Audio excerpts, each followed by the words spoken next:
Sejam Boa, todos bem-vindos, muita paz, que a paz do Cristo esteja com todos nós. Vamos agora fazer a nossa prece de hoje, para nós iniciarmos a nossa reunião. Então vamos todos com os nossos sentimentos elevados a Deus.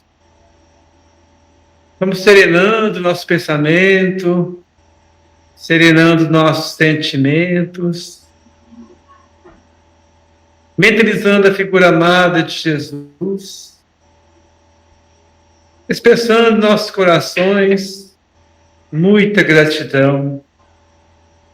Gratidão a Deus, nosso Pai Criador do Universo, nosso Pai.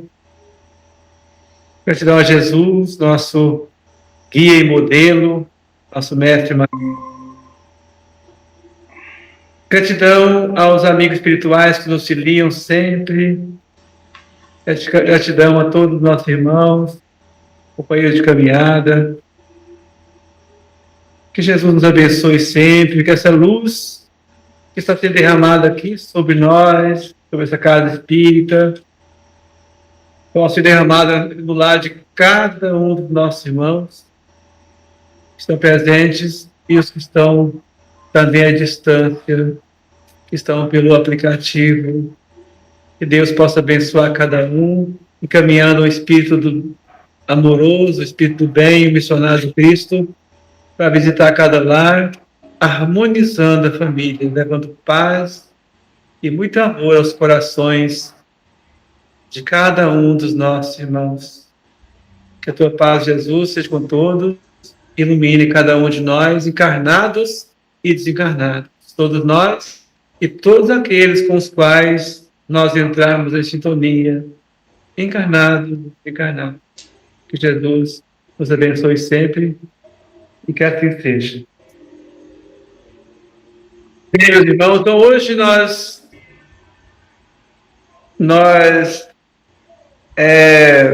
vamos falar sobre o meu reino não é deste mundo.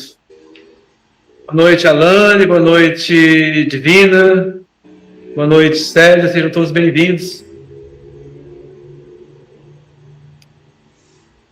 Então, o nosso tema de hoje, meu reino não é deste mundo.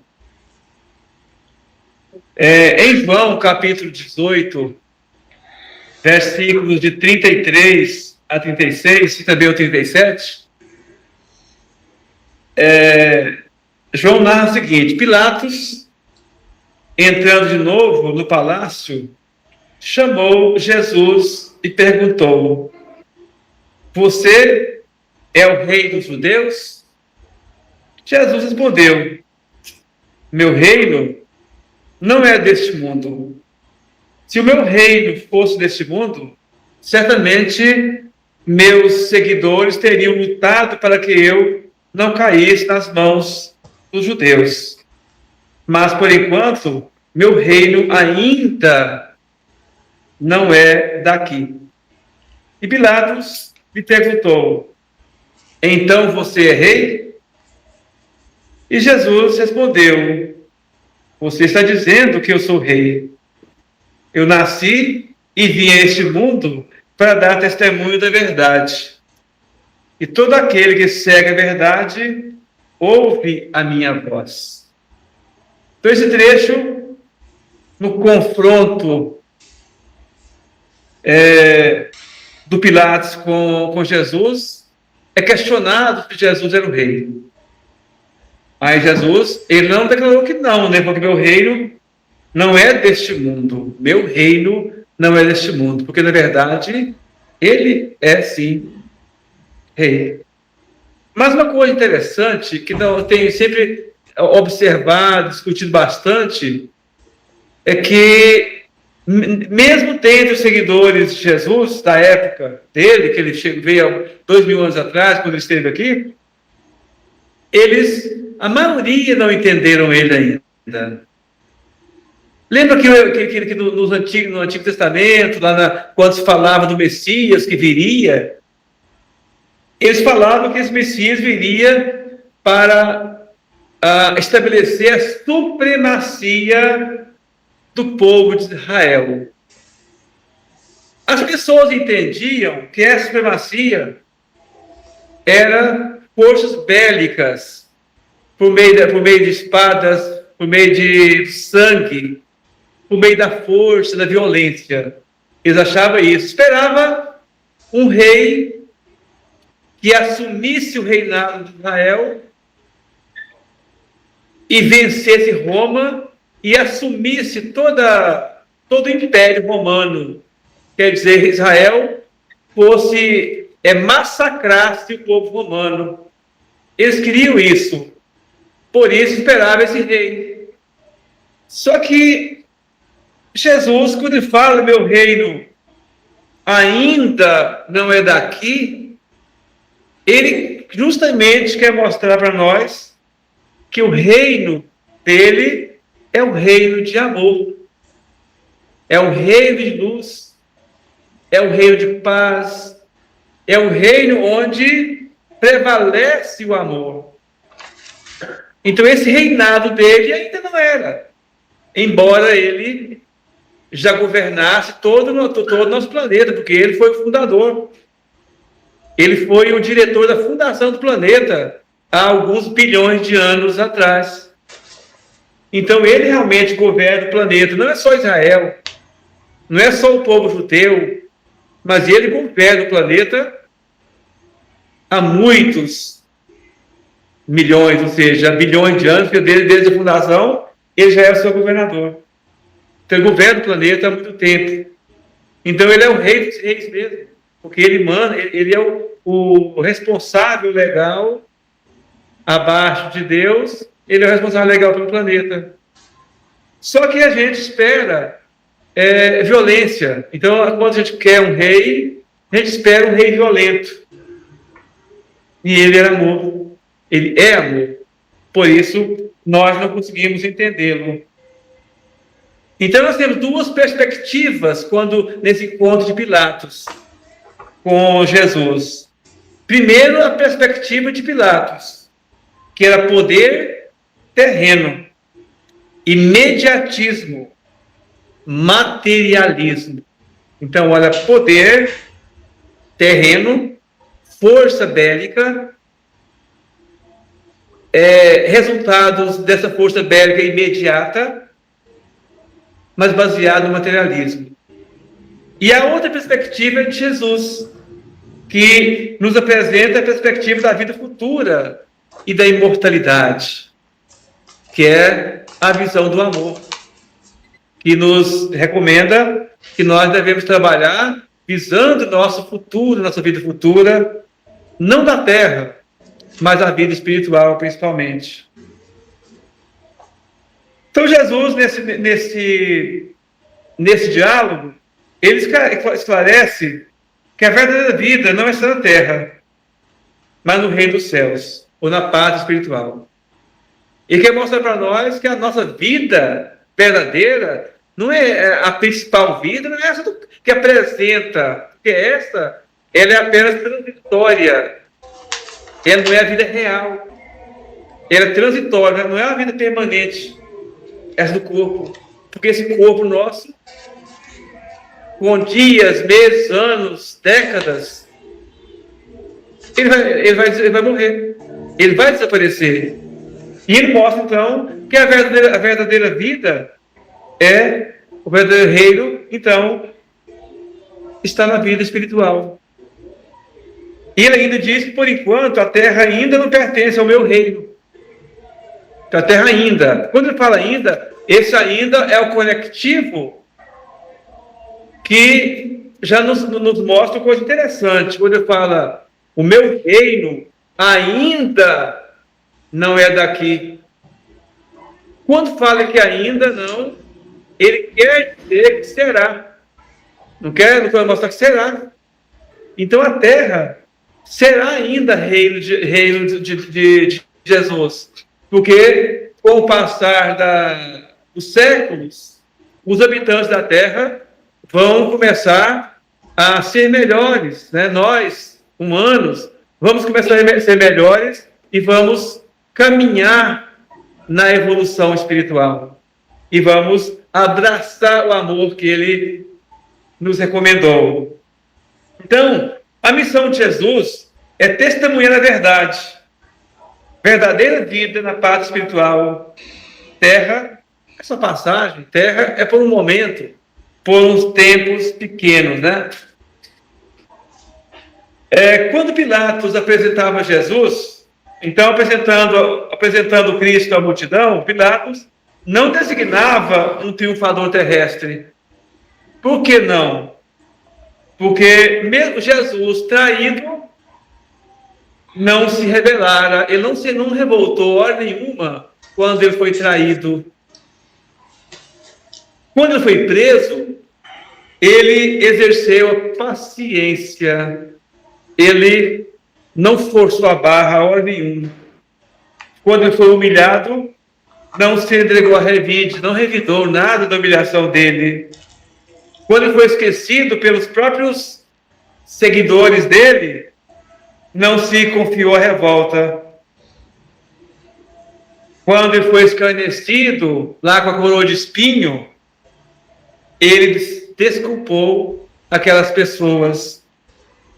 Quando foi açoitado com o chicote, ele não revidou, mas ele olvidou, ele perdoou. Injustiçado, não se defendeu. Sentenciado ao martírio, soube perdoar.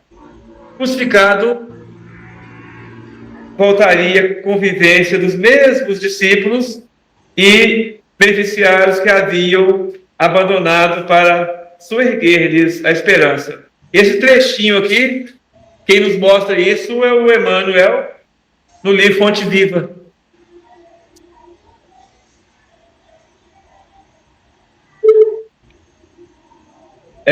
O que nós podemos entender por vida futura, né? Porque quando a gente fala que nós não temos duas vidas, nem três, nem quatro, nem cinco vidas, nós só temos uma vida, né? Porque aí a questão, nós temos muitas vidas. Não, nós não temos muitas vidas. Nós temos a mesma vida em situações diferenciadas.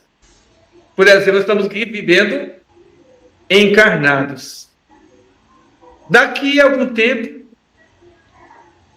pouco ou bastante, nós estaremos desencarnados. Mas vivendo o que é a vida? A mesma vida. Só que numa outra dimensão. Mas quando se fala de vida futura, fala dessa vida pós a carne, essa vida posterior. Por essa palavra, Jesus diz claramente que a vida futura deve ser a principal preocupação dos homens que vivem na Terra. Então, qual deverá ser a nossa preocupação básica? A vida futura. Nós temos que cuidar dessa presente? Também temos. Porque, de acordo com falar, eu não tenho que cuidar da minha vida agora. Claro que temos. Preocupar com ela, não o lado material. Claro que o material também nós precisamos dele, mas não é sobrepor o espiritual. Precisamos da vida da matéria, temos que cuidar muito bem desse corpo, temos que trabalhar para não ser pesado aos outros, para continuar essa vida. Precisamos da vida da matéria, porque se nós viemos aqui, se nós reencarnamos aqui, porque essa encarnação também é importante. Só que nós não podemos preocupar em dar valor somente a essa, mas principalmente pensar que a vida nossa é espiritual. Então nós somos espíritos e estamos por um momento na carne, estamos encarnados.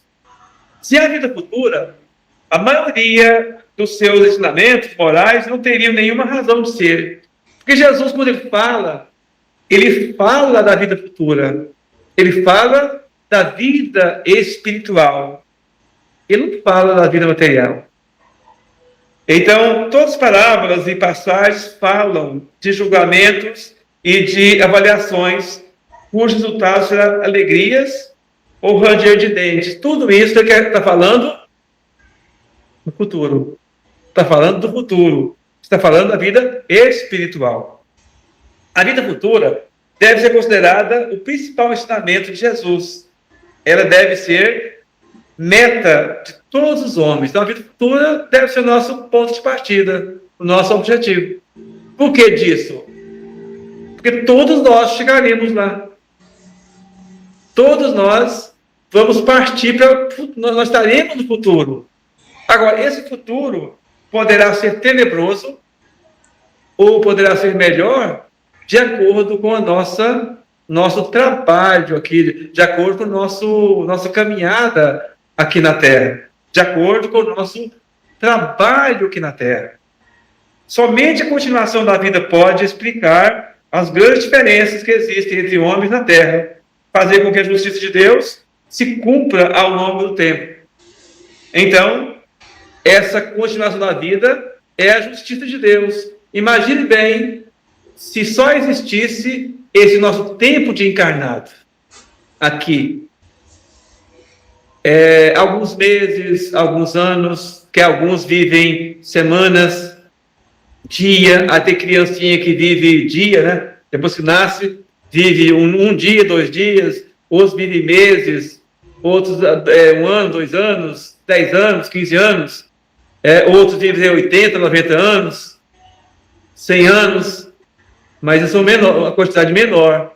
Imagina se Deus fosse nos avaliar somente por esse tempo, para nos mandar por igual alguns que ensinam que há inferno e há céu.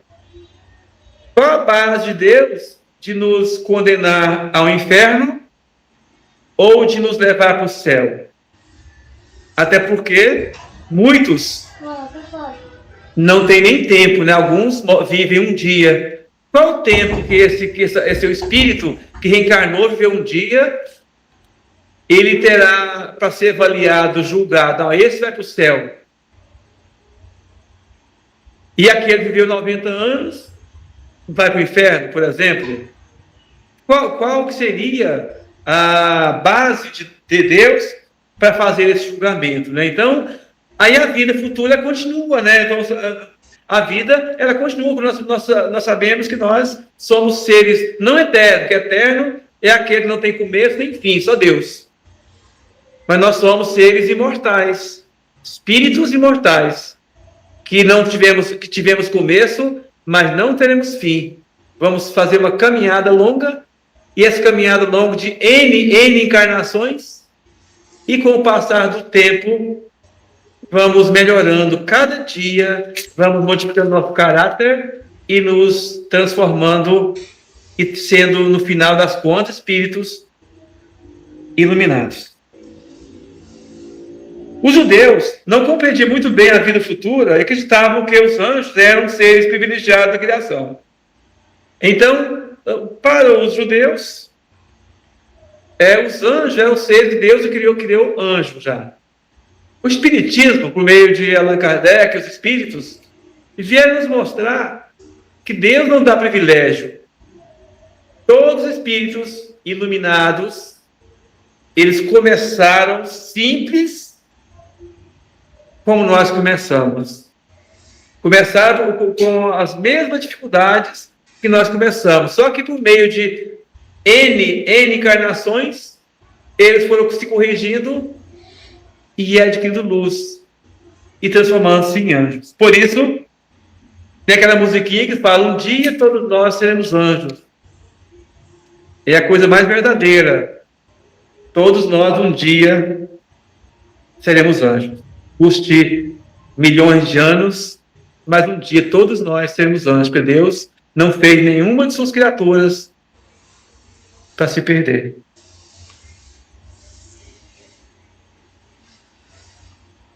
Então, nós temos disse Jesus, da casa do Pai há muitas moradas, né? E essas muitas moradas são tanto escolas espirituais no plano espiritual, quanto planetas, né? Então, os planetas, sabemos, tem os planetas primitivos, aqueles planetas que ainda recebem as pessoas, os espíritos de primeiras encarnações. Lembra quando a Terra passou, a idade da pedra lascada, pedra polida? Naquela época, o planeta Terra era um planeta um planeta primitivo. Mas ele caminhou na evolução e hoje ele já é um planeta de provas e expiações. Então, nós sabemos como seria o primitivo. O primitivo é esse planeta, lá mais no começo das encarnações, que os espíritos são mais atrasados ainda. E conhecemos muito bem o planeta de provas e expiações. Todos nós conhecemos, né? Será por que nós conhecemos o planeta de provas e expiações? Só perguntar a cada um, o que é o planeta de provas e expiações? Nós sabemos. Porque nós estamos vendo o planeta de provas e expiações. Guerras, pestes, terremotos, doenças e tudo mais, causados por quem? Por Deus? Não, por nós. Então, no planeta de provas e expiações, predomina ainda a maldade. Nós estamos ainda com a prevalência da matéria, do egoísmo, do orgulho, da vaidade, do ciúme, de todas essas mazelas que nós adquirimos ao longo do tempo. Mas só que se passa. O planeta, como os espíritos já nos falam, ele está em transição, já está caminhando para ser um planeta de regeneração. Daqui a algum tempo, não sabemos certo, daqui a alguns séculos, possivelmente, ele já adentra a categoria de planeta de prova de regeneração. O que é isso? Onde ainda há maldade, sim, mas vai predominar o amor. No planeta de provas e expiações, ainda predomina as maldades. Já tem muita coisa boa? Já. Tem muito amor? Já. Mas ainda predomina as maldades. Predomina as mazelas da sociedade. No planeta de regeneração, quando a Terra alcançar essa escala, já vai predominar as coisas boas da sociedade. Vamos ter aí doenças? Vamos. Vamos ter ainda maldade? Vamos. Só que em menor escala, as coisas boas vão superando. Depois tem os planetas felizes, que aí já é um planeta já que predomina para valer aí o amor, a caridade, o perdão, as coisas boas. E no topo tem os planetas celestes divinos, aqueles que os espíritos puros habitam.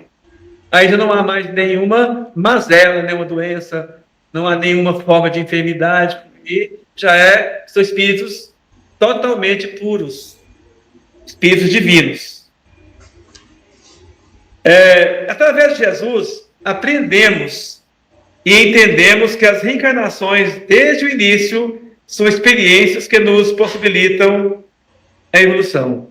Por que nós reencarnamos? Para nós pegarmos experiências e crescermos na evolução espiritual. Esse é o objetivo. Reencarnamos uma vez, temos dificuldade, falimos, reencarnamos de novo, temos dificuldades de novo, mas vamos caminhando um pouquinho, adquirindo um pouquinho de experiência. Cada encarnação, mesmo que nós cometemos mais erros, nós adquirimos um pouquinho mais de experiência. Nós estamos caminhando. E, com o passar das encarnações, nós vamos melhorando. O que nós podemos pensar da realeza de Jesus, né? A realeza terrena termina com a vida. Então, como Jesus não tinha uma realeza terrena, não aconteceu isso. Mas um rei, por exemplo, pega lá o César, que governava Roma na época, ele chegou ao fim da sua encarnação, a sua realeza acabou, findou. Mas a realeza moral, que é do Cristo, essa sim continua. Por exemplo, como a realeza de Jesus é a realeza moral de amor, ele continua. Naquela época de governar o planeta, governava.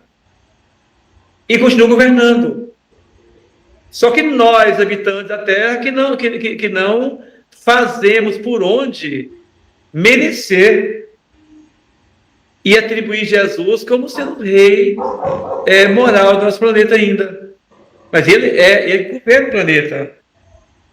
Sob esse aspecto, Jesus não é um rei mais poderoso do que todos os soberanos. Então, quem tem mais poder, Jesus ou Hitler, ou os Césares, ou qualquer outro presidente da República, Biden, Trump, Lula, Bolsonaro? Qual que tem poder maior? Claro que é Jesus, porque governa o planeta. Ele não governa um estado, um país, uma nação, materialmente. Ele governa o planeta inteiro. Jesus se impôs pelo seu exemplo, sua moral, sua forma de agir, e se impôs pela paz. Para aquele que se coloca pelo pensamento na vida espiritual, que é infinita, a vida corporal não é mais que uma passagem, uma curta permanência em um país ingrato. Então, se nós colocarmos nosso pensamento na vida espiritual, nós vamos perceber que essa passagem nossa aqui, ela é um lapso, é um pequeno momento de nossa vida real, que é a vida do espírito. Os revés, amarguras da vida terrena não são mais do que incidentes que recebe com paciência. Então, se nós passamos por dificuldade, mas colocamos nosso pensamento na vida futura, as dificuldades vamos passando, nós vamos sentir que passa. Como o próprio Chico já dizia para nós, né? Que tudo isso passa. As coisas materiais, as coisas transitórias, todas passam. Só não passam a essência. Então, tudo que nós conquistamos não vai passar. Se nós conquistamos o amor, esse amor do nosso coração não passa. Mas o nosso egoísmo passa. Vai passar. As nossas dores vão passar. E as nossas alegrias baseadas na matéria também vão passar. Agora, as alegrias conquistadas pelo amor, essas permanecerão.